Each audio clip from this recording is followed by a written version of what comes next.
શું કહેશો, જે રીતે ઘટના બની છે, પોલીસે પણ બચાવ કામગીરી હાથ ધરી છે? આજે સવારે પોલીસને જાણ થતાં જ કે અહીંયા એક જે ફટાકડાનું ગોડાઉન છે ત્યાં અચાનક જ આગ લાગી જતા એક વિસ્ફોટ થયો છે અને એમાં કેટલાક લોકો છે જે લોકોને સ્લેબ ધરાશયી થવાથી એ લોકો નીચે દટાવી ગયા છે. આ ઘટનાની જાણ થતાં જ તુરંત જે અમારી લોકલ પોલીસ, અમારી એલસીબી બ્રાન્ચ અને સાથે સાથે ડીવાયએસપી ડીસા જે તાત્કાલિક ઘટના સ્થળે પહોંચી જાય છે અને બચાવની કામગીરી એડમિનિસ્ટ્રેટિવ તંત્રની સાથે કરીને તાત્કાલિક જ હાથ ધરવામાં આવે છે. જે લોકોની તબિયત સારી હતી કે બચાવી શકાય તે લોકોને તાત્કાલિક જ હોસ્પિટલ ખાતે મોકલી દેવામાં આવે છે અને ત્યારબાદ જે છે એ જેસીબી અને બધી વસ્તુ લઈ આવી અને સ્લેબને ઊંચો કરી અને બચાવની કામગીરી પણ હાથ ધરવામાં આવેલી છે. સાહેબ, 17 જેટલા લોકોના મોત થયા છે, બેદરકારી કોની હાલ પ્રાથમિક દ્રષ્ટિએ? આ ઘટનાની અંદર 17 લોકોના ડેથ થયા છે અને 5 લોકોને જે છે એ હોસ્પિટલાઇઝ છે. હોસ્પિટલના છે એમની તબિયત પણ હાલમાં જે છે સ્ટેબલ જેવી છે.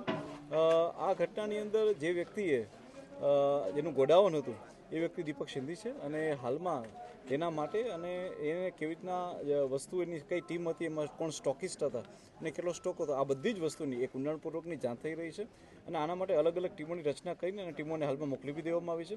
હાલમાં પોલીસની એક ટીમ અમદાવાદ ખાતે અને એક ટીમ રાજસ્થાન ખાતે પણ છે અને ટીમો દ્વારા જે સઘન આની અંદર તપાસ કરવામાં આવી રહી છે અને આની અંદર જે બીજા કોઈ પણ બી આરોપી હશે એના એક પણ આરોપીને છોડવામાં નહીં આવે અને બધાને કડકમાં કડક સજા મળે અને ટૂંક જ સમયની અંદર આનો ચુકાદો આવે અને આની અંદર જે છે એ કન્વિક્શન થઈ જાય એ પ્રકારનું ચાર્જશીટ કરવામાં આવશે. ગોડાઉન હતું તો પછી સ્થાનિક લોકોને એવું કહેવું છે કે અહીંયા ફટાકડા પણ બનતા હતા, અહીંયા ગોડાઉનમાં જ ફેક્ટરી ચાલતી હતી. તો આ બાબતે આના બાબત આપણે જણાવું કે પોલીસ તરફથી જ્યારે અભિપ્રાય માંગવામાં આવ્યો છે, આનો અભિપ્રાય પણ નેગેટિવ છે.